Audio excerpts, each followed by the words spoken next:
আমাদের মধ্যে কিছু মানুষ আছে যারা প্রকাশ্যে এবং অপ্রকাশ্যে অনবরত জিনাতে লিপ্ত রয়েছে।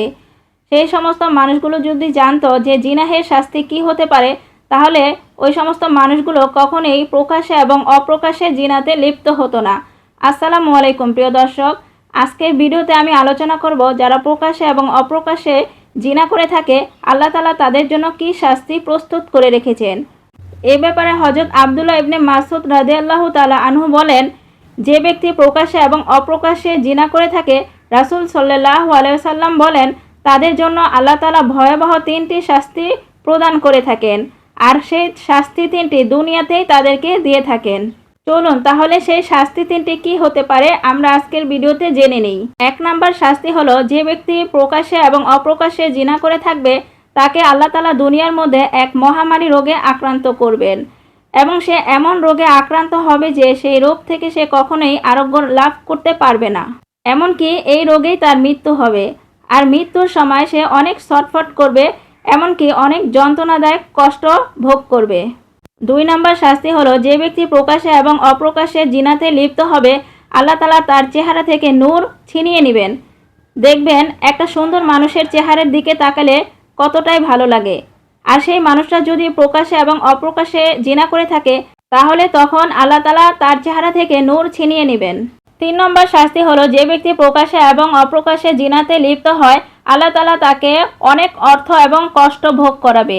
হাদিস শরীফে এসেছে, যে ব্যক্তি প্রকাশ্যে এবং অপ্রকাশ্যে জিনাতে লিপ্ত হবে আল্লাহ তাআলা তাকে এমন অভাব এবং দারিদ্রতায় ফেলবেন যে শেষ পর্যন্ত সে মানুষের দুয়ারে দুয়ারে পর্যন্ত ঘুরবে। তাহলে দেখুন প্রিয় ভাই ও বোনেরা, যারা প্রকাশ্যে এবং অপ্রকাশ্যে জিনাতে লিপ্ত হবে আল্লাহ তাআলা তাদেরকে দুনিয়াতেই এই সমস্ত ভয়াবহ শাস্তি ভোগ করাবে। তাহলে আখিরাতে তাদের জন্য আল্লাহ তাআলা কতটা ভয়াবহ শাস্তি প্রস্তুত করে রেখেছেন সেটা একমাত্র আল্লাহ তাআলাই স্বয়ং ভালো জানেন। তাই আসুন আমাদের মধ্যে থেকে যারা প্রকাশ্যে এবং অপ্রকাশ্যে এখনও জিনাতে লিপ্ত রয়েছেন তারা আজ থেকেই গুনাহের কাজগুলো ছেড়ে দিন। এই যে আমরা দেখেন গুনাহের কাজ করি, এই কাজগুলো আমাদের মানুষ না দেখুক, কিন্তু স্বয়ং আল্লাহ পাক নিজে তো দেখছেন। যখন আপনি কোনো গুনাহের কাজ করবেন আর মনে করবেন যে দুনিয়ার কোনো মানুষ দেখুক আর না দেখুক স্বয়ং আল্লাহ তাআলা আমাকে দেখছেন, তখন আপনি দেখবেন অটোমেটিক আপনার গুনাহের কাজ করতে মন চাইবে না। আর যখন আপনি মনে করবেন দুনিয়ার তো কোনো মানুষ আমাকে দেখছে না, আমি গুনাহের কাজ করলে কি আর না করলে কি, তখন আপনার আরও বেশি বেশি গুনাহের কাজ করতে মন চাইবে। কিন্তু একটা কথা মনে রাখবেন, আপনি এই দুনিয়ার মধ্যে কখনোই চিরস্থায়ীভাবে থাকতে পারবেন না। আপনাকে একদিন না একদিন সেই আখেরাতে পাড়ি জমাতেই হবে, আর সেখানে আপনার জন্য আল্লাহ তাআলা কিন্তু অনেক শাস্তি প্রস্তুত করে রেখেছেন। তাই সময় থাকতে এখনও আপনি নিজেকে শুধরিয়ে ফেলুন। আপনি যদি কোনো জঘন্যতম গুনাহের কাজ করে থাকেন যেটা মানুষ আপনাকে দেখেনি, তাহলে আপনি আজ থেকেই আল্লাহর কাছে তওবা করে নেন এবং সেই গুনাহের জন্য আল্লাহর কাছে মাফ চান।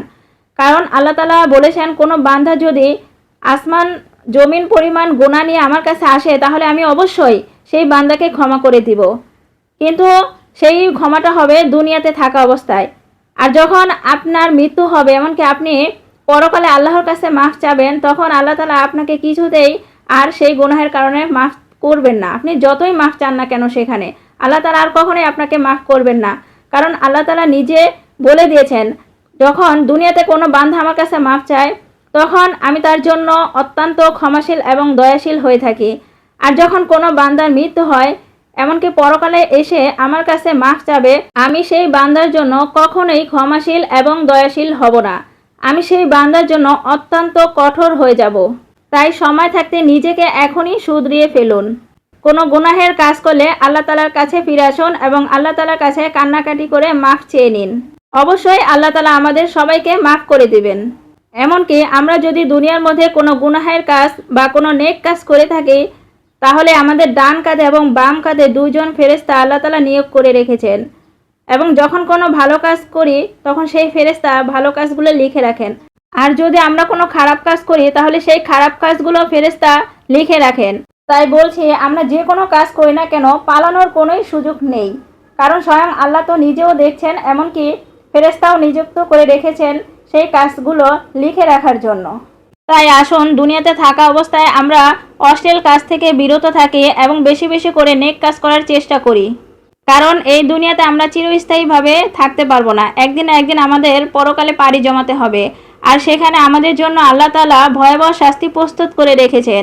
দুনিয়ার শাস্তি তো ক্ষণিকের জন্য, আর আখেরাতের শাস্তি তো চিরকালের জন্য। আমরা কি সেই চিরকালের শাস্তি ভোগ করতে পারবো কিনা স্বয়ং আল্লাহ পাকই ভালো জানেন।